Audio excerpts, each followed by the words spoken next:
Si vous avez suivi notre dernier épisode de la formation Python pour la finance, vous savez maintenant backtester une stratégie, c'est-à-dire simuler des trades sur le passé afin de voir en quelques secondes quels sont les résultats de cette stratégie. Et aujourd'hui, nous allons faire l'étape suivante qui est d'analyser d'une manière scientifique avec une certaine rigueur très précise les résultats d'une stratégie afin de pouvoir potentiellement comparer des stratégies entre elles afin de déterminer quelle est la meilleure stratégie mais également déterminer les points forts et les points faibles d'une stratégie pour potentiellement l'améliorer. L'épisode 10 de la formation Python.finance est le dernier épisode de cette formation intitulé Analyser le backtest d'un portefeuille de trading en Python grâce à Pandas va notamment nous permettre d'analyser tout un tas de statistiques que l'on va par exemple pouvoir retrouver sur ce screenshot en partant justement de notre balance initiale à notre balance finale avec tout un tas d'informations notamment sur les trades etc.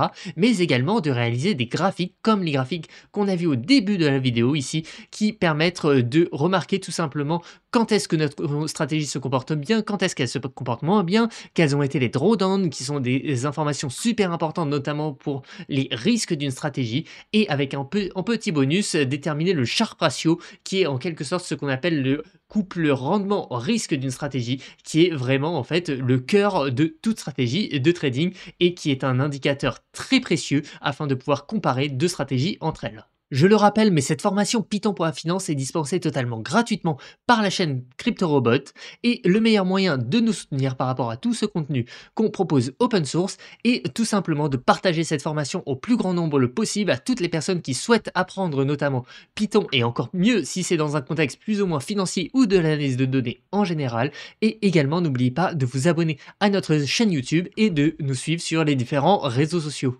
Commençons en rentrant dans le vif du sujet en récupérant le code utilisé lors du dernier épisode qui nous permettait, je le rappelle, de backtester tout simplement une stratégie de trading basée sur les moyennes mobiles. Donc pour ce faire, nous allons commencer par créer un nouveau Jupyter Notebook, formation Python 10.ipynb, hop, on va importer un package que vous devez commencer à connaître si vous suivez cette formation qui s'appelle Panda. Donc pour ce faire, on va faire import pandas aspd et ici on va directement copier le code qu'on avait utilisé précédemment. Donc je le rappelle très rapidement, on a une classe qui justement définit notre backtest sur lequel on va avoir plusieurs fonctions qui appartiennent à cette classe qui sont une fonction pour charger les données. Donc on va tout de suite par exemple faire hop bt pour backtest égale backtest cross EMA. Ici, ensuite, on va charger les données. Donc pour ça, on va faire bt.loaddata. Hop, mon fichier s'appelle ici, je crois, btc-usdt.csv. Hop. Ensuite, on va justement ajouter nos indicateurs. Ensuite, on va directement ajouter nos signaux d'achat et de vente. Et ensuite, on va directement run le backtest. Et là, on va exécuter. Et on voit que comme à votre précédente séance, ici, on a notre backtest qui est complet, c'est-à-dire qui va tout simplement simuler les achats et les ventes du Bitcoin. Et ici, on voit que notre finale balance est de 7847 $.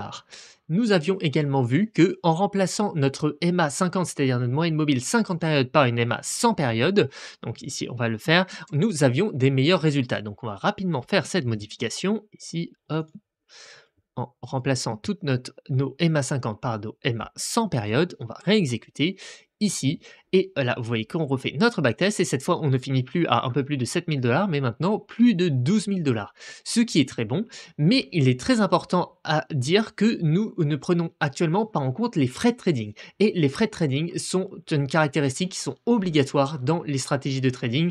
En effet, lorsque vous allez par exemple vouloir ici échanger du Bitcoin, vous allez passer par un broker, aussi appelé exchange dans le secteur des crypto-monnaies, et ce broker va toujours vous prendre des frais sur vos transactions.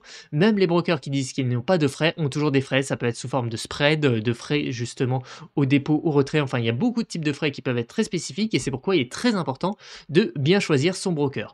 Vous avez par exemple un broker assez connu que l'on utilise beaucoup qui est BitGet, qui nous accompagne sur beaucoup de nos projets, qui est un broker très sérieux que vous retrouvez directement le lien dans la description si vous souhaitez vous inscrire. De plus, ça nous soutient car au lieu de reverser la totalité de vos frais à ces plateformes là, vous aurez reversé une partie donc par exemple ici à BitGet et une partie à CryptoRobot pour soutenir notre travail. La question est donc maintenant comment intègre-t-on les frais à cette stratégie? Eh bien la première chose est de définir les frais. Donc pour ce faire, quand on veut définir quelque chose en programmation, on va souvent passer par la définition d'une variable. Ici, on va prendre par exemple 0,001 ici pour dire que c'est donc un dixième de pourcent. En effet, c'est des frais qui sont souvent appliqués en fonction des marchés que vous avez traités, etc. Mais en général, c'est une bonne moyenne à appliquer, c'est-à-dire que vous allez avoir des frais pour chaque transaction d'un dixième de pourcent. Comme je vous l'ai dit, les frais sont appliqués à chaque transaction, c'est-à-dire à la fois à la transaction d'achat et à la transaction de vente. Donc pour ce faire, on va commencer par tout simplement modifier notre code pour ajouter les frais à la transaction d'achat. Pour ce faire, ce qu'on va faire, c'est qu'on va redéfinir une variable qu'on va appeler openSize ici, qui va être cette fois donc égale à notre balance. Hop. Ici, on va donc modifier en passant ici non plus balance, mais directement notre variable openSize et on va déterminer nos frais. Donc, on va prendre une variable qu'on va appeler fees ici, qui va être égale donc tout simplement à la taille d'ouverture à la taille de la position. Donc ici openSize fois tout simplement nos frais. Et ici, ce qu'on va faire, c'est que maintenant diminuer notre open size en prenant en compte nos frais, en disant que notre open size devient notre open size moins nos fees. Et on va également mettre à jour notre balance en disant que notre balance, eh bien, elle est également diminuée de la taille des frais, car forcément, c'est des frais qui vont être directement prélevés sur votre capital. On peut par exemple ajouter dans le print ici tout simplement les frais qui sont associés à notre transaction. Pour ce faire, on va faire tout simplement fees ici et rentrer notre variable fees ici en dollars et il suffit de réexécuter notre code et ici, vous voyez que à chaque fois, par exemple, pour notre première transaction, ici, lorsqu'on a acheté pour, en soi, au début, on achetait pour 1000 $ de Bitcoin, mais maintenant, on ne va donc plus acheter pour 1000 $ de Bitcoin, on va acheter pour 999 de Bitcoin, car tout simplement, on a eu, comme vous voyez, 1 dollar de frais. Et ces frais doivent être, bien sûr, également pris en compte dans tout simplement le résultat de notre, enfin, dans la vente de notre trade. Donc, pour ce faire, nous allons ici rajouter une variable que l'on va donc appeler close size qui va être égale à notre position de open size plus notre résultat en quelque sorte, c'est-à-dire notre position de open size fois notre trade result. Sur cette close size, on va donc devoir payer des frais. Donc pour ça, on va déterminer notre nouvelle variable qu'on va appeler fees ici, qui va être égale tout simplement à notre variable initiale fee sans s qu'on avait définie ici, fois notre taille d'ordre de clôture. Et on va adapter cet ordre de clôture en disant que qu'il sera maintenant égal à lui-même, moins forcément les frais associés à la transaction qui sont déterminés par fees. Et ensuite, ici, on va donc pouvoir changer un peu comment notre balance d'ailleurs est calculée, car ici, on va tout simplement dire que notre balance est égale à notre balance plus notre close size moins tout simplement notre open size. Et dans ces informations, on va prendre directement en compte les frais qui sont à la fois appliqués sur notre position de open size qu'on avait appliqué au début et sur notre close size qu'on vient d'appliquer ici. Et il peut être intéressant, exactement comme on l'avait fait plus haut, de rajouter les frais associés à cet ordre. Hop, maintenant on est capable d'exécuter et là on voit que l'on exécute notre stratégie et qu'à chaque achat ou vente, eh bien on voit qu'on a des frais qui sont associés aux transactions et que ces frais ont notamment un gros impact sur le résultat final. En effet, vous pouvez remarquer ici que la finale balance est de 9591 $, ce qui est vraiment quand même pas mal en commençant de 1000 $, mais vous voyez que si tout simplement on enlève les frais en passant des frais à 0, eh bien tout simplement on avait plus de 12 700 $. Donc comme vous voyez, les frais ont un vrai impact et ces frais sont très importants à prendre en compte. Vous devez les rajouter. Si vous ne savez pas exactement quels sont ces frais, vous pouvez rajouter ce chiffre-là, mais si vous voulez être encore plus précis, c'est encore mieux en fonction de là où vous allez échanger vos bitcoins pour faire votre trading. Donc ici, on remet les frais. Comme vous l'avez vu déjà, on est à 9 591 $ comme résultat de la stratégie en commençant en fin 2017 jusqu'à peu près mi-2023. Nous allons donc maintenant passer à l'analyse justement de cette stratégie. En effet, vous voyez qu'on est déjà capable, à partir des textes ici affichés grâce au print, pouvoir potentiellement un peu analyser la stratégie, mais ce n'est rien par rapport à ce qu'on va être capable de faire à la fin de cette séance. En effet, ce qu'on va commencer par faire, c'est qu'on va ajouter deux nouvelles variables qu'on va ajouter directement dans notre classe, car on voudra potentiellement les utiliser plusieurs fois. Ça va être self.trades qu'on va initier à une liste vide et également self.days que l'on va également initier à une liste vide. Hop, non, voilà, comme ceci. Que vont représenter ces deux variables? Self.trades, à peu près comme son nom l'indique, va stocker tous les trades de notre stratégie. C'est-à-dire qu'un trade va être composé d'un achat et d'une vente. En effet, là vous voyez qu'on a acheté du Bitcoin à 4284 et qu'on l'a revendu à 4013, ça c'est un trade.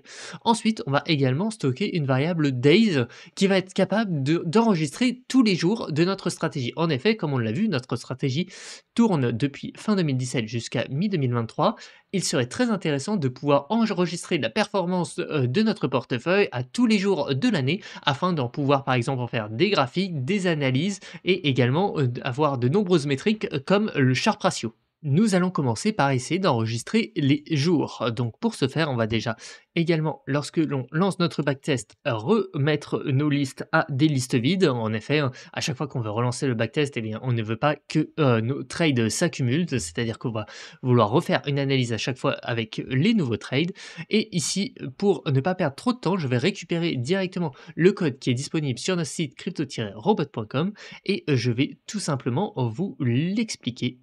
Hop, juste ensuite, donc on va récupérer tout le code qu'on va rajouter à cet endroit précis et on va également initialiser notre variable ici qu'on va appeler previous days qu'on va initialiser à -1.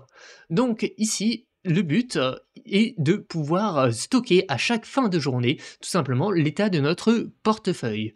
Le problème, comme on l'a potentiellement vu, le dataset du Bitcoin sur lequel notre stratégie tourne est en 1 heure, c'est-à-dire que nous avons une donnée par heure. Donc nous pourrions par exemple enregistrer une donnée à chaque heure, mais pour plus de simplicité et afin que le backtest soit moins lent et moins lourd, nous n'allons enregistrer qu'une donnée par jour.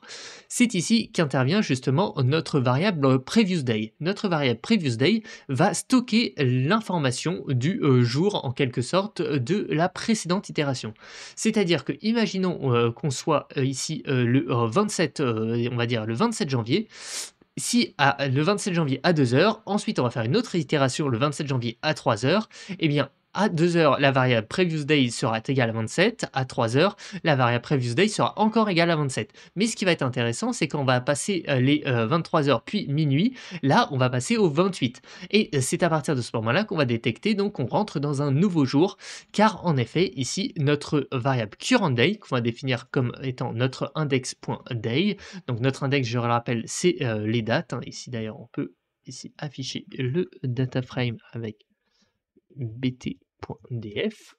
Ici, je vous rappelle donc qu'en index, on avait nos dates, comme vu lors de la précédente formation, et donc lorsqu'on va passer à une nouvelle date, et bien tout simplement, notre variable current day va devenir différente de notre variable previous day, et on va donc pouvoir entrer dans cette condition qui dit que si notre previous day est différent de notre current day, alors on va faire des informations, et on va notamment calculer notre balance temporaire. En effet, il y a deux possibilités. Soit nous sommes actuellement dans un trade, c'est-à-dire qu'on a déjà acheté du Bitcoin et qu'on n'a pas vendu, soit nous sommes actuellement hors trade, c'est-à-dire que non, on n'a pas de Bitcoin du tout, nous avons ici que des USDT. Dans le cas où nous n'avons que des USDT, eh bien, il est assez simple de dire que notre balance, c'est exactement la valeur de notre balance.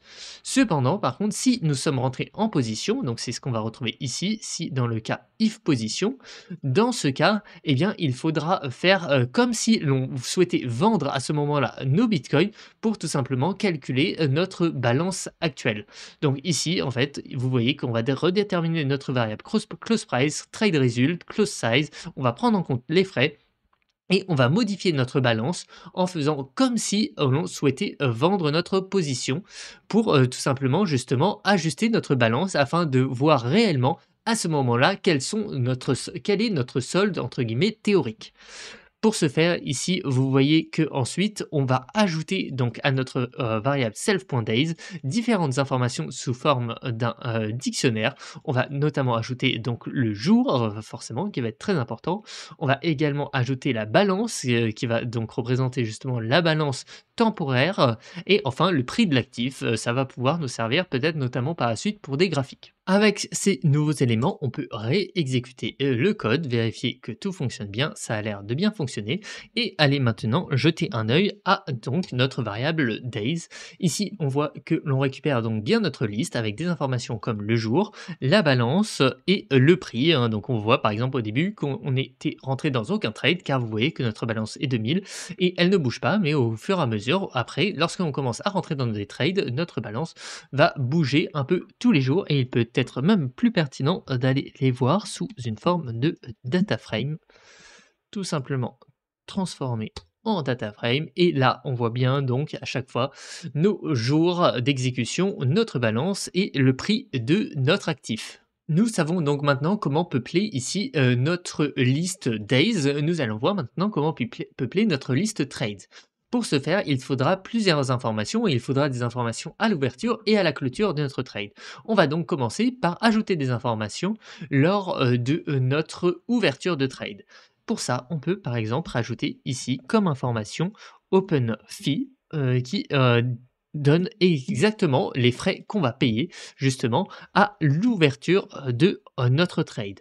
On peut également rajouter comme information qui peut être intéressante notre balance, qui représente tout simplement la balance, enfin notre solde ici directement. On peut également ajouter par exemple une information qui est ce que moi j'appelle la reason en anglais, qui est en quelque sorte tout simplement une information qui explique pourquoi nous avons ouvert ce trade. Ici par exemple, je vais mettre market buy, c'est-à-dire qu'on a tout simplement acheté au marché. À partir de là, on a plusieurs informations, et je crois que j'en ai oublié une. Oui, exactement, c'est la date. Ici, on peut également ajouter la date tout simplement de notre trade, afin que lorsque l'on fera notre analyse par la suite, eh bien, on pourra tout simplement savoir nos trades, à quelle date on les a ouverts, à quelle date on les a fermés, quelle était notre balance au début, quelle était notre balance à la fin, quels frais nous avons payés, etc., etc. Pour ce faire, il faut donc ajouter à notre tableau self.trades, qu'on va mettre ici, self.trades.append.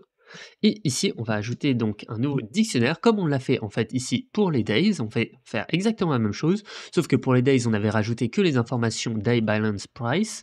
Ici, on va rajouter d'autres informations, quoi. Par exemple, commencer par copier d'ici avec le open price, open size, open fee, open date. On va rajouter open balance et open reason. Ici, on va donc en fait à chaque fois récupérer position de open price par exemple, hein, ici, et on va faire la même chose pour les différents non, pour les différents objets de notre dictionnaire, en récupérant directement ici open fee, open date. Alors je crois que ici c'était juste balance, et ici c'était directement reason. Donc là on voit qu'on ajoute dans notre objet trades au moment où on clôture la position. Donc ça c'est très important, c'est-à-dire qu'on ne va que ajouter un trade au moment où on clôture la position, car un trade c'est un achat et une vente, ce n'est pas juste un achat ou juste une vente. Donc là vous voyez qu'on a récupéré toutes les informations donc à l'ouverture de notre trade. On va maintenant également récupérer les informations à la clôture de notre trade, c'est-à-dire close price ici, et notre close price, on l'a en fait juste ici. Donc on le rajoute à cet endroit-là. On va faire notre close size qu'on va récupérer juste ici également. Notre close fee, qui est la variable qu'on a définie comme étant nos fees. Notre close date, qui représente en fait tout simplement notre index. Pourquoi? Car on parcourt nos index, et lorsqu'on ferme une position, donc c'est tout simplement la date à laquelle on va clôturer notre position. Et alors, close balance, ça va être la variable qui est définie par tout simplement notre nouvelle balance au moment de fermer la position. Et enfin, on va rajouter une variable qu'on va appeler close reason, sur laquelle ici on va tout simplement mettre market sell. Ici, je ne vous l'ai pas encore dit, mais pourquoi également on rajoute les reasons? Car ici, vous voyez qu'on n'a pas forcément beaucoup d'intérêt car on n'a qu'un achat et une vente. Mais ce qu'on va faire juste ensuite, c'est potentiellement essayer de rajouter des stop loss, c'est-à-dire en quelque sorte des sécurités qui empêchent de perdre trop qui empêche de perdre trop d'argent sur un seul trade. Et dans ce cas-là, par exemple, sur la vente, on aura plusieurs raisons possibles. On aura justement, comme ici, le market sell qui est tout simplement le fait qu'on ait un signal de vente et donc on vend. Mais on pourrait avoir une autre raison qui est un stop loss, c'est-à-dire quand on a trop perdu par rapport à notre prix d'ouverture, eh bien on va clôturer la position justement avec un stop loss et on pourrait donc avoir une nouvelle close reason qui s'appellerait stop loss. Je remarque également que ici on a fait une petite erreur. Pourquoi? Ici, on a mis notre position à none juste avant d'ajouter nos trades et donc forcément ici, position de open price ne va pas exister. Donc il faut bien penser à mettre notre position à none juste après cet ajout. Et à ce moment-là, on peut tout simplement tout exécuter et on va pouvoir aller regarder tout simplement comment se comporte notre justement self trades ici. Donc on va faire exactement la même chose qu'avec nos days, sauf que cette fois on va faire nos trades. Et là, vous voyez qu'on a un data frame qui représente tous nos trades. En effet, on a ici, comme on peut le voir, près de 142 trades. Et à chaque fois, pour chacun des trades, on a donc toutes les informations que l'on a renseignées, c'est-à-dire le prix d'ouverture, le prix de clôture, la taille d'ouverture, la taille de clôture, les frais à l'ouverture, les frais à la clôture, les dates à la fois d'ouverture et de clôture, notre balance à l'ouverture du trade et à la fermeture du trade, et les différentes raisons qui nous ont permis d'ouvrir et de fermer notre position. Et à partir à partir de cet immense tableau, on va être capable de faire plein d'analyses vraiment très complexes sur que ça soit à la fois sur nos trades ou sur les différents jours. Et là-dessus, ça va vraiment nous permettre de calculer plein de quelque sorte de qu'est-ce qu'on pourrait appeler des key performance indicateurs, des KPI, qui vont nous permettre d'évaluer notre stratégie. Nous allons donc passer maintenant à notre analyse. Pour ce faire, on va donc créer une nouvelle fonction qu'on va appeler par exemple def backtest analysis ici, qui appartient toujours à notre classe, donc on va lui mettre l'attribut self à l'intérieur, et ici on va pouvoir commencer notre fonction. Donc pour ce faire, on va donc bien évidemment devoir dans un premier temps récupérer nos trades et nos days. Donc par exemple, on va récupérer ici la ligne qu'on avait marquée juste ici, et on va attribuer par exemple dans une nouvelle variable qu'on va appeler dftrades notre pd.dataframes tout simplement pas ici bt mais self.trades. On va faire exactement la même chose pour les jours, donc df.days, pd.dataframe de self.days. Ici, il peut être intéressant de vérifier d'abord que ces deux valeurs sont bien renseignées. On pourrait par exemple faire if dftrades, je crois que c'est .empty, si tout simplement notre valeur de devtrades est vide, on va raise ce qu'on appelle une erreur, c'est-à-dire lancer une erreur directement sur notre script Python. Donc bon, avec par exemple no trades found, et on va faire exactement la même chose pour nos days. Ici, ça va nous permettre de vérifier d'abord qu'on a bien des trades ou qu'on a bien des jours qui ont été enregistrés, et que sinon ça ne sert à rien de continuer l'analyse, car forcément par la suite on aura sinon des erreurs. Nous allons maintenant utiliser la force de Pandas pour tout simplement créer nos différentes analyses. Comme on l'a vu, on a maintenant deux data frames qu'on va pouvoir utiliser qui sont stockés sous nos variables dftrades et dfdays, et on va commencer par exemple par récupérer justement sur notre dfdays combien eh bien, on retourne à chaque fois d'argent sur chaque jour. C'est-à-dire que si le jour 1 on était à 1000 $, le jour 2 on passe à 1200 $, eh bien on va stocker que le fait que ce jour-là on a fait plus 200 $ par exemple. Donc on va faire df days de par exemple évolution est égal à df days, alors, pas du tout, df days comme ceci de hop, alors on va regarder comment est structuré notre df days. On va utiliser donc balance ici point diff qui va nous permettre, le point diff en pandas va nous permettre justement de récupérer la valeur entre, en quelque sorte, la valeur n et la valeur n-1, l'écart justement, la différence entre ces deux valeurs. On peut, par exemple, si on souhaite afficher pour vérifier ce que notre dfdays fait, faire return dfdays, et ici faire bt.backtest analysis, hop, ici, ce que je vais faire également, c'est que je vais commenter les prints pour éviter que ça pollue notre, no notre script. Et ici on exécute et là on voit qu'on récupère notre dfdays, hein, donc c'est exactement la même chose que celui qu'on avait juste ici, mais avec notre nouvelle colonne qui s'appelle évolution, qui comme vous le voyez ici représente le pourcentage, enfin pas le pourcentage, pardon, la valeur d'évolution entre les différents jours. Donc là on voit par exemple au début que forcément on n'a pas d'évolution, ce qui est totalement normal, mais par exemple à ce moment-là, lorsqu'on était en trade, on voit que ce jour-là on a perdu 173 $, celui-là on a gagné 109, celui-là on a perdu 288, etc. Et ce qui peut être intéressant également, c'est de les avoir en pourcentage. Donc pour ça, on va faire par exemple daily return et ici, vous pouvez utiliser pctdiff de mémoire. Alors c'est pas pctdiff, c'est pctchange justement, notre éditeur de code nous le propose. Et ici, on va réexécuter ça et on va voir que ça va faire exactement la même chose, sauf que ça ne va plus nous afficher la valeur justement en valeur brute en quelque sorte, ça va nous afficher la valeur de changement en pourcentage. C'est-à-dire que là, on a perdu en quelque sorte 1,7%, et là on a gagné 1,1%, et là on a perdu 2,9%, etc., etc.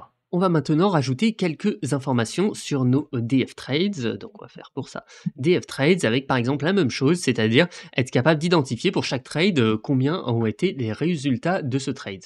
Donc ici, on va faire par exemple result et on va mettre ici que c'est égal à donc notre DF trades de open size.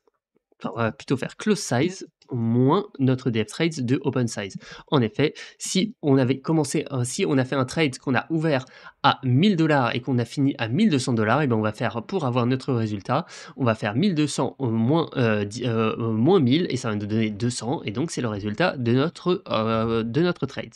Donc on va faire close size moins open size. Également, on veut peut-être avoir également cette valeur en pourcentage. Donc pour cela, on va faire par exemple result PCT, qui va être donc en fait tout simplement notre result divisé par notre open size. Hop. Et à ce moment-là, on va pouvoir retourner cette fois non plus dfdays mais dftrades pour avoir l'affichage. On va réexécuter cela. Hop, et là, vous voyez qu'on a toujours notre tableau de DF Trades avec toutes les informations qu'on a déjà remplies. Et maintenant, on a également deux colonnes qui est résultat et résultat PCT. Donc ici, par exemple, on voit que ce trade, on a perdu 64 $, ce qui nous a fait moins 6,4%. Ce trade-là, on a perdu 16 $, etc.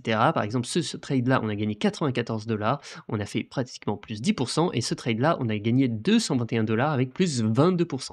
Donc là, vous voyez qu'on a vraiment les différentes informations qui vont nous permettre ici d'analyser par exemple différentes statistiques comme justement la moyenne de return par trades ou tout un tas d'informations de ce type. Une autre information utile peut être tout simplement la durée des trades. En effet, on pourrait avoir après des informations sur la durée moyenne des trades, la durée moyenne d'un trade gagnant, la durée moyenne d'un trade perdant, etc., etc.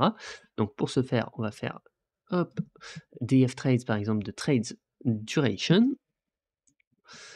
Et cette durée, c'est tout simplement égal à notre close date moins notre open date.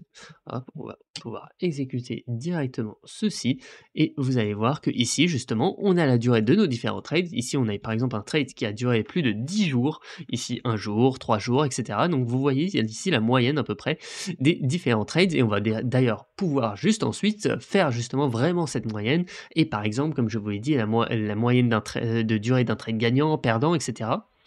Une autre information qui est vraiment super importante et qu'on va voir ensemble comment la calculer, car c'est vraiment quelque chose d'important et surtout que c'est assez sympa de voir comment on le calcule, c'est le drawdown. Donc le drawdown, je rappelle, c'est la pire perte entre justement notre plus haut, ce qu'on pourrait appeler notre ATH, c'est-à-dire notre all-time high, notre point le plus haut, notre balance par exemple la plus haute. C'est-à-dire que imaginons qu'on commence à 1000 $, qu'on fasse quelques trades, on passe à 2000 $, ensuite on redescend sur ces 2000 $, on passe à 1500, et bien là on aura un drawdown justement de 500 $.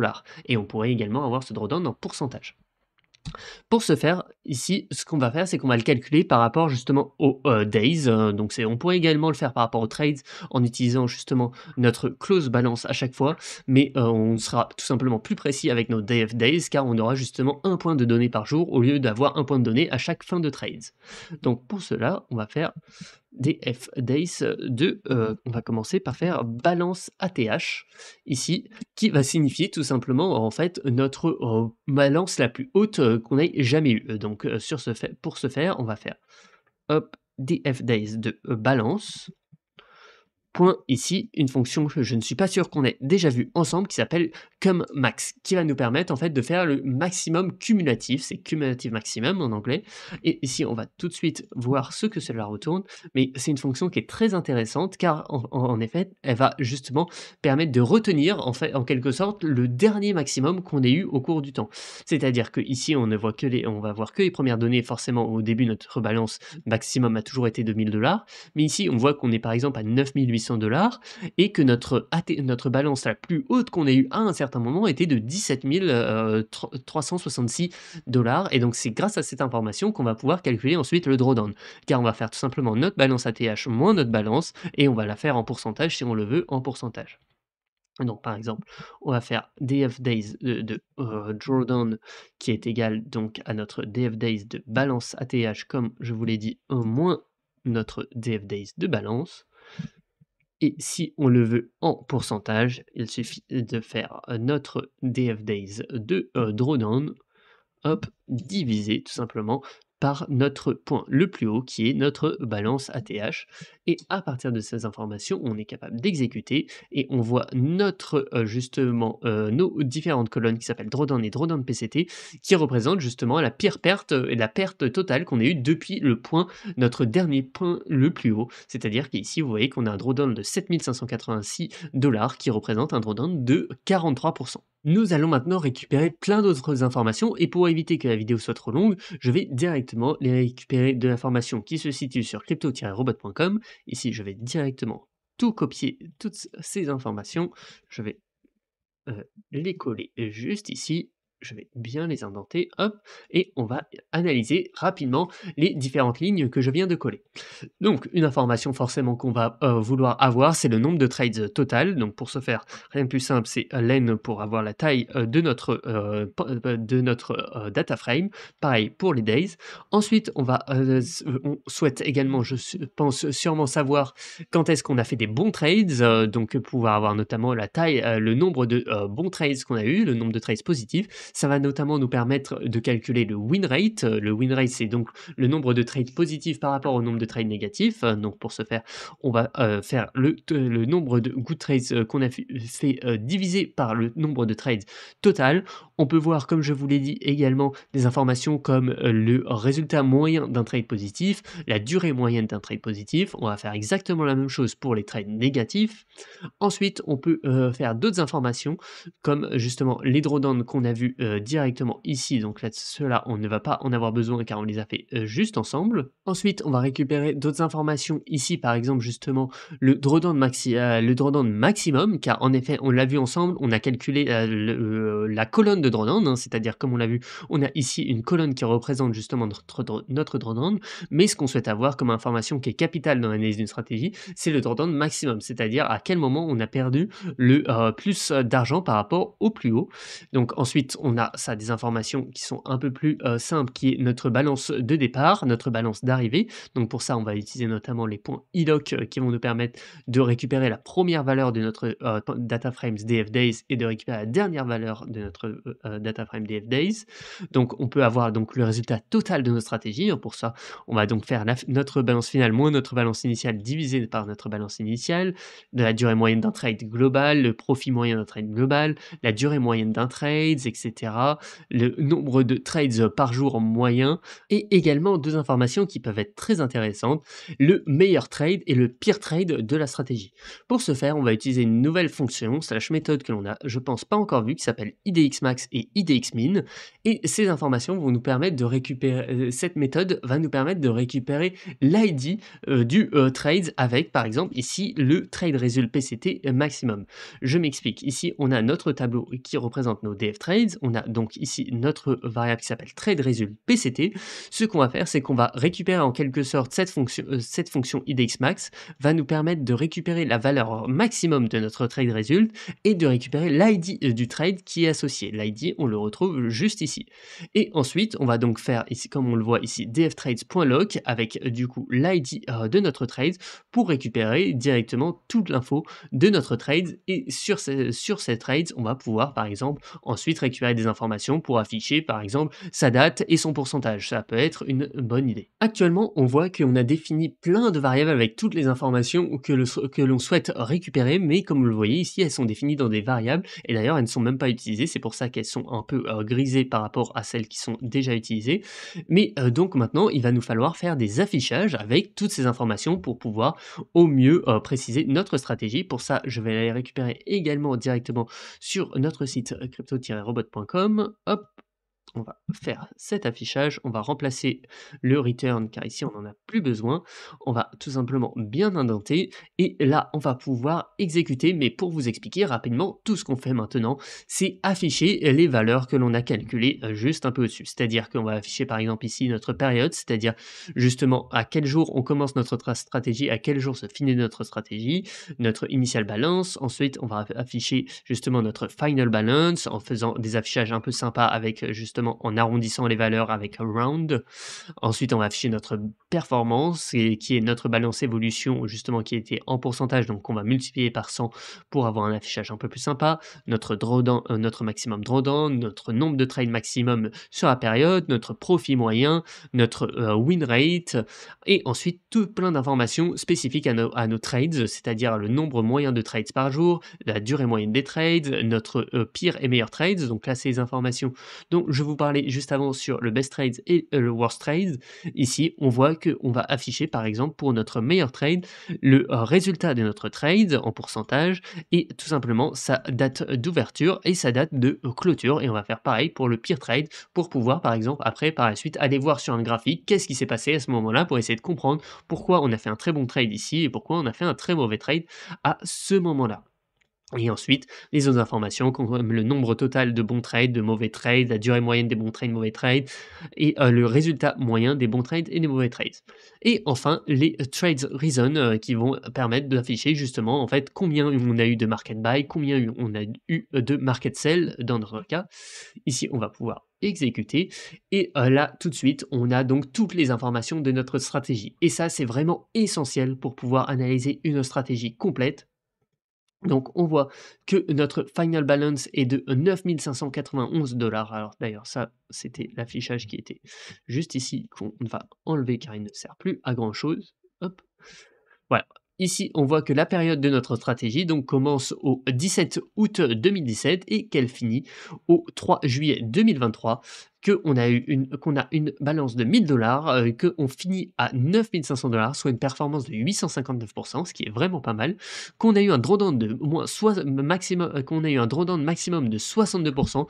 Alors ça, c'est très important à ne pas négliger, c'est une information qui veut dire qu'à un moment, entre notre plus haut et notre plus bas, on a perdu 62% de la valeur de notre capital. C'est-à-dire que si on avait lancé la stratégie à la pire période et qu'on avait attendu jusqu'à également le pire moment, on aurait pu perdre jusqu'à moins 62%. Hein. Donc ça, c'est une information qui est très importante, car ce qu'il aurait pu se passer, donc, c'est dire qu'on commence à 1000 $, ensuite on va perdre 62%, c'est-à-dire qu'on va se retrouver à peu près à 400 $, et à ce moment-là, il faut savoir si vous auriez accepté de perdre ces 600 $ et est-ce que vous n'auriez pas directement arrêté la stratégie, car bien sûr que maintenant on se voit qu'elle a été rentable au global, mais à un certain moment forcément elle a été perdante et bien perdante car on voit moins 62%.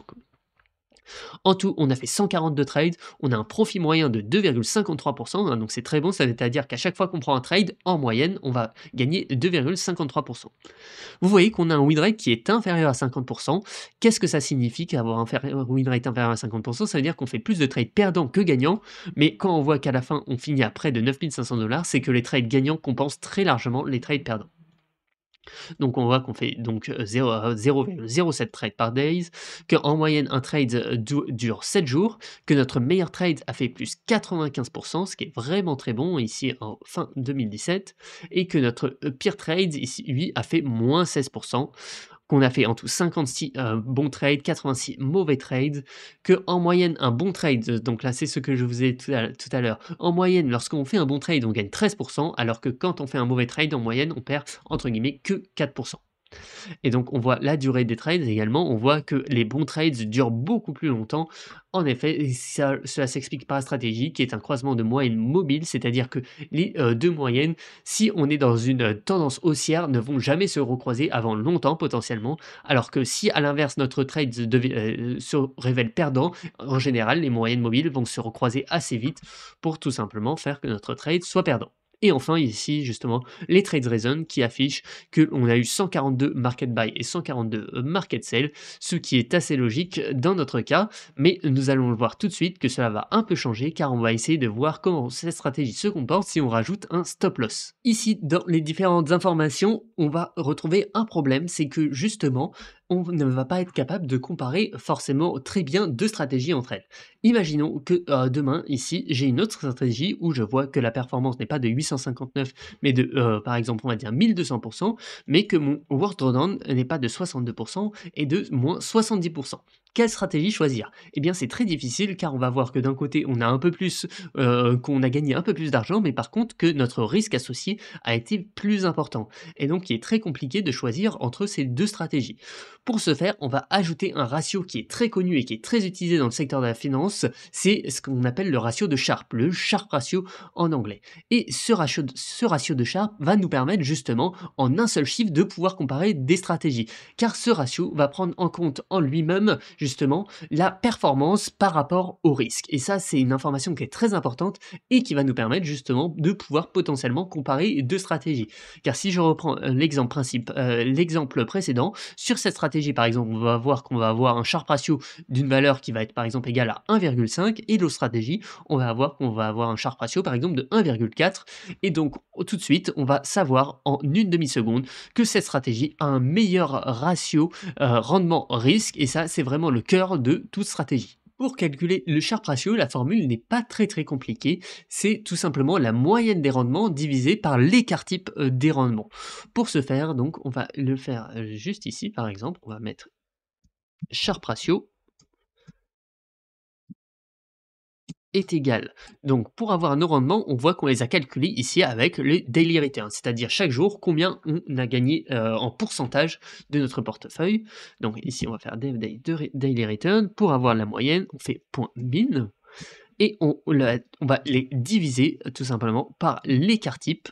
Hop, et pour faire l'écart type en anglais, c'est la standard deviation et c'est ce qui s'appelle en panda.std.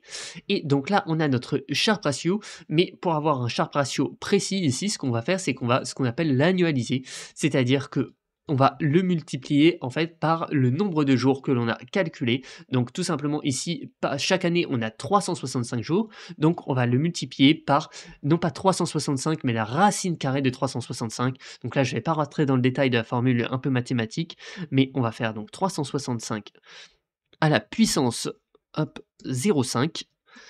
Pourquoi? Car la puissance 0,5, c'est la même chose que justement faire la racine carrée.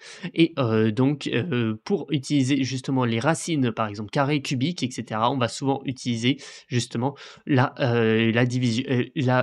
puissance justement 1 divisé par justement la racine. Donc, si on souhaite justement faire la racine carrée, on va faire 365 à la puissance 1 divisé par 2. Si on veut faire la racine cubique, 1 divisé par 3, etc. Donc, dans notre cas, on veut la racine carrée, donc 1 divisé par 2.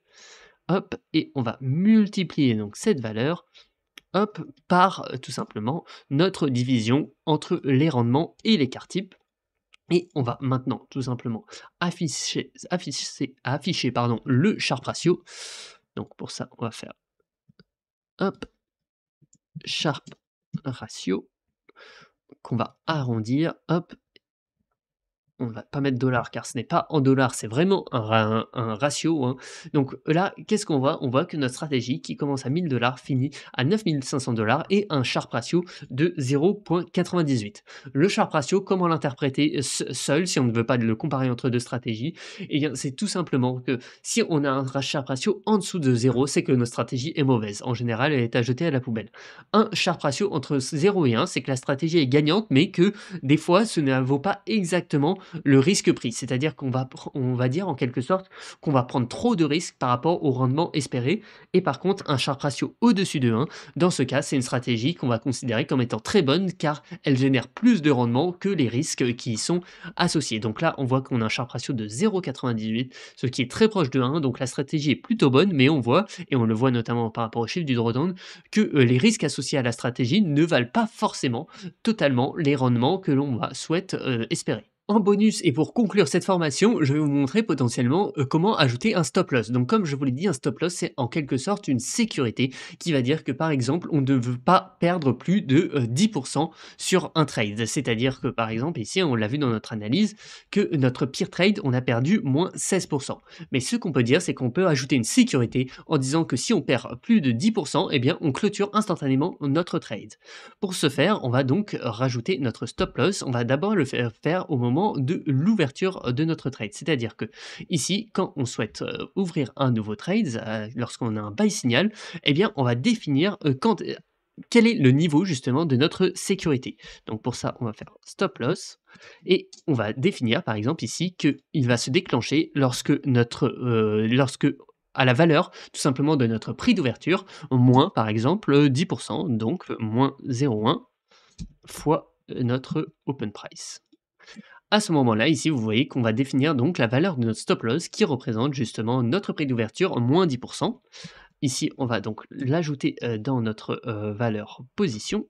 Hop, on va mettre stop loss. Hop, stop loss. Donc, notre position de stop loss est égale justement au prix de notre stop loss. Et maintenant, par contre, il va falloir rajouter toute une petite partie qu'on va récupérer directement de la vente, car ça va être exactement le même principe que la vente. Ici, on va copier, on va dupliquer cela. Hop. Et ce qu'on va faire, c'est qu'on va regarder si on est en position et si notre valeur la plus basse est inférieure à notre valeur de stop loss. Hop. Je vais vous expliquer tout ça juste une fois que ça sera fait. Mais alors, ici, cette condition est très importante. Pour savoir si notre stop loss s'est déclenché, c'est qu'on va vérifier d'abord que l'on ait une position en cours, forcément. Et si on a une position en cours, on va vérifier que la valeur la plus basse de notre cours actuel est bien au-dessus de notre stop loss. Car si elle est en dessous, justement, on va rentrer dans notre condition et on va donc déclencher notre stop loss. Pour être plus précis, on pourrait même mettre inférieur ou égal, car à partir du moment où on touche notre stop loss, eh bien on dit qu'on va vendre instantanément. Dans ce cas-là, notre close price n'est plus l'euro de close, mais justement le prix de notre stop loss. C'est-à-dire que si on avait mis un stop loss à 25 000 $, si notre cours touche 25 000 $, eh bien on va vendre instantanément à 25 000 $.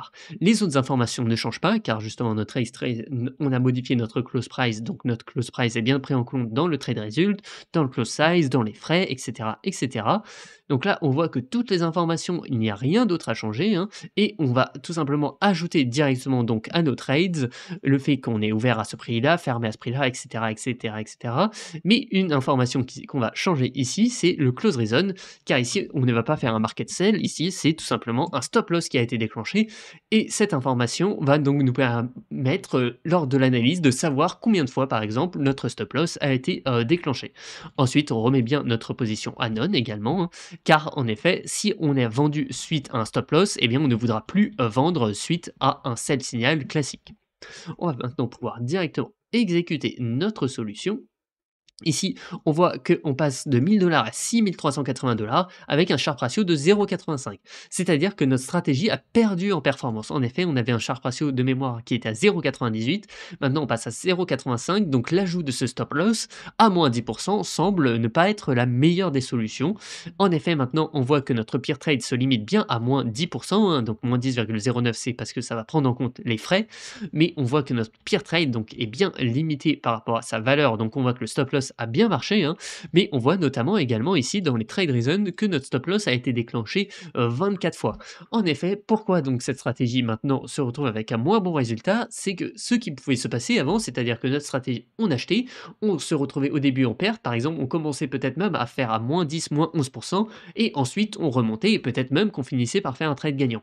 Maintenant, à partir du moment où on touche moins 10%, on clôture le trade instantanément, et on prend, on va dire, notre perte, et forcément, donc, ça souvent souvent ça peut diminuer les performances, même si ça peut également les augmenter. Rajouter une sécurité, des fois ça va empêcher des très mauvais trades et en fonction de la stratégie, ça peut augmenter ou diminuer. Donc là, on voit que par exemple avec un stop loss à moins 10, eh bien on a un Sharp ratio à 0,85, mais on pourrait très bien modifier notre stop loss en disant qu'on ne le met pas à moins 10%, on met par exemple à moins 15%. Et là, on va réexécuter et voir la différence. Ici, on voit qu'on a un Sharp ratio qui n'a pas beaucoup bougé, hein, donc notre Sharp ratio de 86%. On voit que notre stop loss à 15% a bien marché car notre pire trade est pile à moins 15%. Mais voilà, à partir de ces informations, vous savez comment rajouter un stop loss et vous pouvez voir justement l'impact de l'ajout de ce stop loss sur votre résultat. Vous pouvez également, en exercice, et c'est ce qu'on va voir juste ensuite, potentiellement rajouter un take profit. On ne va pas le faire ensemble, mais c'est-à-dire qu'on pourrait faire complètement l'inverse, c'est-à-dire que sécuriser des gains. Par exemple, à partir du moment où on fait plus 10%, eh bien là, souhaite sortir de position pour tout simplement prendre nos bénéfices. Pardon. Pour conclure l'analyse de notre stratégie, nous pouvons ajouter des graphiques. En effet, on l'a déjà vu dans cette formation, comment faire des graphiques grâce à la librairie Matplotlib, qu'on va d'ailleurs commencer par importer ici. Ici, c'est déjà fait, mais avec import matplotlib.pyplot as plt. Et maintenant, on va récupérer sur notre site crypto-robot.com les informations de notre stratégie pour tout simplement afficher un graphique. Cette fonction s'appelle plot equity vs asset. Hop, on va directement la copier à la fin. Pouf, ici, elle est bien copiée au bon endroit. Ici, hop, on va l'ajouter en faisant bt.plot equity vs asset.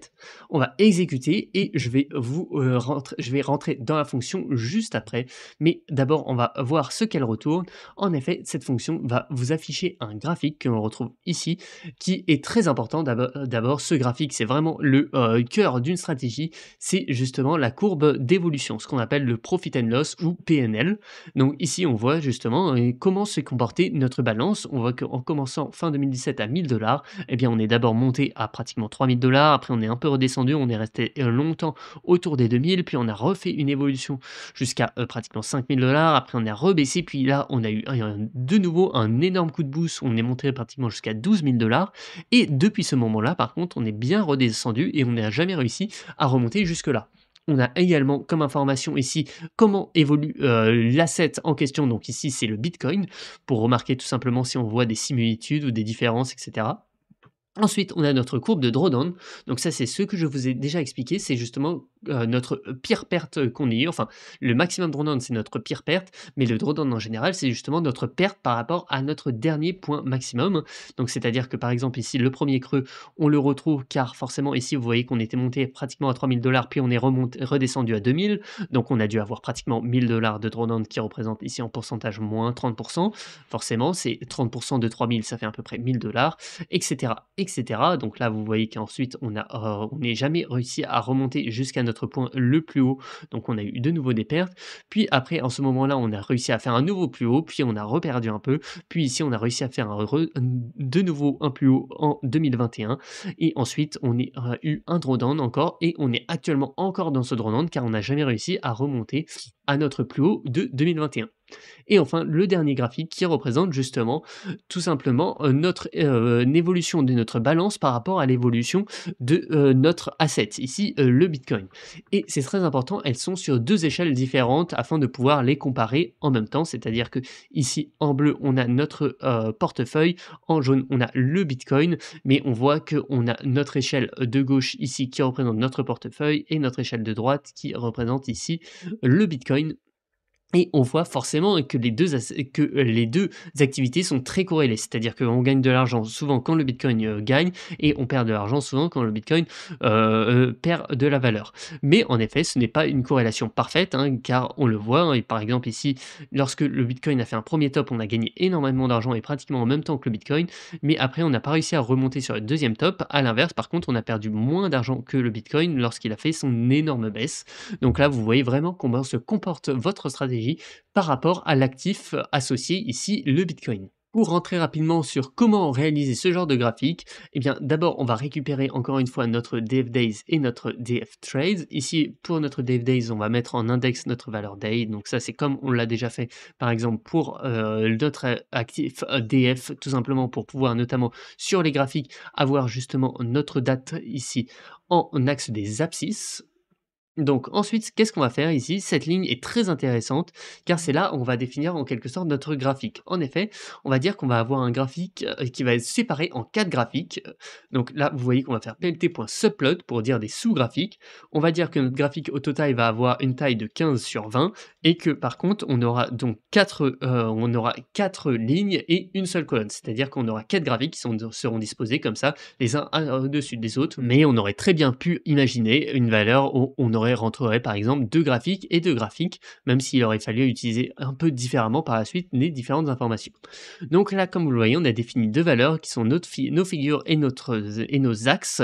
Donc ici, notre figure, on ne va pas utiliser, on va surtout utiliser notre ax left qui représente donc notre axe de gauche, et on va par exemple faire notre premier graphique en disant ax left de 0 ici, et on va lui mettre un titre, on va lui mettre justement profit and loss curve, et qu'est-ce qu'on va lui dire? On va lui dire d'afficher par exemple notre balance, justement, tout simplement, et on va également ajouter d'autres informations comme fill between, ça c'est ce qui va nous permettre ici d'avoir justement notre bleu qui est en dessous de la courbe. On va également dire qu'on va ajouter une ligne noire au niveau du 0 afin de bien se rendre compte enfin pardon, elle n'est pas au niveau du 0 d'ailleurs, justement, elle est au niveau de notre balance initiale afin de voir justement quand est-ce qu'on était en négatif, quand est-ce qu'on a été en positif, et on voit qu'en commençant à 1000 $, au début, on a perdu un peu d'argent, mais qu'on n'est jamais redescendu en dessous de ces 1000 $. Et à partir de là, on rajoute également une légende en disant que notre légende, elle sera au niveau, que notre légende aura comme nom à cette évolution et qu'elle sera en haut à gauche de notre graphique. On va faire la même chose pour la courbe des drawdowns. On va faire également la même chose. On va faire la même chose pour notre courbe de notre asset. Ici, c'est ce qu'on a vu avec asset évolution. D'ailleurs, je me suis trompé. D'abord, c'était balance évolution. Ensuite, ici, c'est notre asset. Donc ici, le Bitcoin sur lequel on va faire exactement le même principe. Sauf qu'au lieu d'utiliser balance, ici, on va utiliser notre dfdays de price qui définit le prix de notre actif. Ensuite, ici, on va faire à peu près la même chose pour notre drawdown, c'est-à-dire que ici, au lieu d'afficher dfdays de balance ou de price, on va utiliser dfdays de drawdown PCT, qui est notre pourcentage de drawdown, qui est notre pourcentage de perte justement au cours du temps par rapport au dernier plus haut. Et enfin, pour le dernier graphique, c'est quelque chose qui est un peu plus intéressant car forcément, vous voyez, comme je vous l'ai dit, on a 2 courbes en même temps et surtout sur 2 échelles différentes. Ce n'est pas la même échelle. Pourquoi? Parce que si on avait la même échelle, ici, quand on se retrouvait avec un Bitcoin qui, par exemple, ici, vous voyez, est à 20 000 $, nous, notre balance est à peine à 2 000 $, et bien notre balance serait complètement écrasée par rapport au cours du Bitcoin si on avait la même échelle. Pour ce faire, on va rajouter un axe qui on va appeler axRight, qui est en fait, en quelque sorte, une copie de notre axLeft de 3, donc pour notre troisième graphique. Pour ce faire, on va utiliser .twinks. Et donc, quand on va vouloir afficher notre graphique à l'axe gauche, on va utiliser axLeft de 3, et à l'axe droit, on va utiliser axRight. Donc là, vous voyez qu'on va faire axLeft de 3, on va lui mettre un titre, on va lui afficher justement notre balance, et pour l'axRight, on va lui afficher non pas notre balance, mais notre price, avec chacun une couleur différente, et on va dire qu'on va ajouter une légende pour l'axe de gauche et pour l'axe de droite, en disant que pour l'axe de gauche, notre balance, on va la mettre en bas à droite, et pour notre légende de droite, on va la mettre en haut à gauche. Nous avons donc vu comment réaliser une analyse complète de notre stratégie. Ici, on voit vraiment que notre stratégie, on a pratiquement toutes les informations qui vont nous permettre d'évaluer cette stratégie. Les informations peut-être les plus importantes, si moi je devais regarder que 2 informations, c'est le Sharpe ratio qui est, comme je vous l'ai dit, en un seul chiffre, le ratio risk-reward. Une autre information hyper importante pour moi est de tout simplement regarder comment notre courbe de gain se compose, c'est-à-dire que justement, plus elle est linéaire, mieux c'est. Là, on voit qu'on a quand même des hauts et des bas, et notamment qu'elle suit beaucoup le Bitcoin, donc on pourrait sûrement trouver des stratégies un peu plus optimisées que ça, même si cette stratégie, on l'a vu, a été gagnante, en tout cas par le passé, même si on voit qu'elle a eu de bonnes pertes assez récemment. Cette analyse est assez complète, mais on peut encore la pousser et c'est ce que je vous ai proposé sur la mise en pratique que vous retrouvez sur notre site qui va vous permettre par exemple ici la mise en pratique d'ajouter un take profit comme on en a déjà parlé, c'est tout simplement en quelque sorte l'inverse du stop loss, mais on peut également ajouter tout plein d'informations sur l'analyse de notre stratégie. Par exemple, justement, le nombre de jours en gain par rapport au nombre de jours en perte, est-ce qu'on est plus souvent en jour de gain ou en jour de perte? Est-ce qu'on a eu des grosses séries de jours où on a gagné de l'argent et des grosses séries où on a perdu de l'argent, et cetera, et cetera. On pourrait inventer des nouveaux graphiques, comme par exemple un graphique qui est très intéressant que j'ai déjà présenté sur la chaîne CryptoRobot si vous nous suivez sur la chaîne, qui représente tout simplement un bar chart avec, pour chaque mois et pour chaque année, avoir la performance. C'est-à-dire qu'au mois de janvier 2017, on voit qu'on a fait plus 10 au mois de février, 2017, on a fait moins 8 et cetera, et cetera. Donc, là-dessus, chaque ajout que vous allez faire, c'est vraiment une étape vers l'affinement de votre stratégie et tout simplement comment au mieux déterminer si une stratégie est gagnante ou pas et surtout également comment optimiser votre stratégie. Car forcément, ici, si vous avez une analyse vraiment profonde de votre stratégie, vous allez pouvoir voir à quel moment cette stratégie fonctionne moins bien et pouvoir potentiellement essayer de corriger le tir justement, peut-être en ajoutant un stop loss, peut-être en ajoutant un take profit, peut-être en ajoutant une condition, peut-être en ajoutant un indicateur, en modifiant un paramètre. Enfin, vous avez énormément de possibilités qui vont vous permettre vraiment au mieux de tout simplement calculer les différents justement key performance indicateurs qui vont vous permettre d'évaluer votre stratégie et de choisir la meilleure stratégie pour trader, que ça soit systématiquement, c'est-à-dire de tout simplement appliquer votre stratégie à la lettre, à la main, ou même appliquer votre stratégie de manière complètement automatique, c'est-à-dire derrière, par exemple, créer cet algorithme qui va automatiquement, si on reprend notre exemple, dès que nos moyennes mobiles vont se croiser, vont par exemple aller réaliser un achat sur un broker et réaliser et faire la vente lorsque notre condition de vente se déclenche, afin de réaliser tout ça de manière complètement automatique et que vous ayez ce qu'on appelle un bot de trading qui tourne 24 heures sur 24, 7 jours sur 7, sans que vous en ayez, entre guillemets, à vous en occuper. C'est donc avec cette mise en pratique que l'on conclut cette formation Python pour la finance. J'espère que cela vous aura permis de vraiment apprendre quelque chose, de potentiellement vous mettre au langage de programmation Python ou alors d'améliorer vos compétences de programmation Python pour potentiellement les appliquer à la finance, au secteur des crypto-monnaies ou quoi que ce soit. Tout simplement, ici, vous avez différentes informations pour tout simplement ici naviguer au mieux dans cet environnement pour pouvoir analyser des données, notamment grâce à la librairie Pandas qu'on a vu, faire des graphiques, etc.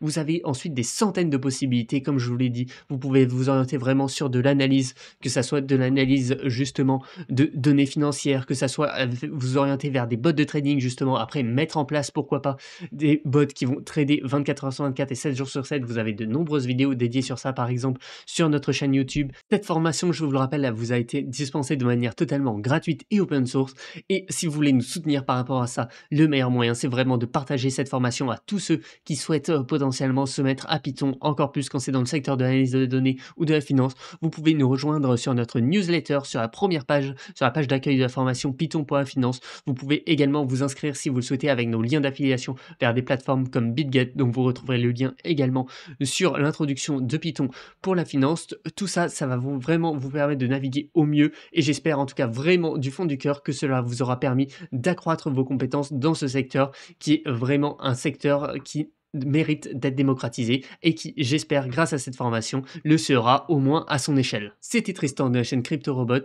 et je tenais vraiment à vous féliciter si vous avez suivi toute cette formation, et également je vous recommande d'aller toujours plus loin, de faire vos propres codes, d'essayer des choses, de réaliser des projets perso. C'est comme ça que vous allez vraiment progresser et devenir potentiellement un expert de Python pour la finance, pour potentiellement faire vos propres analyses ou même travailler dans ce secteur. Enfin, vous avez énormément de possibilités si vous suivez ces formations et que vous cherchez même potentiellement à aller un peu plus loin et au-delà des sentiers battus.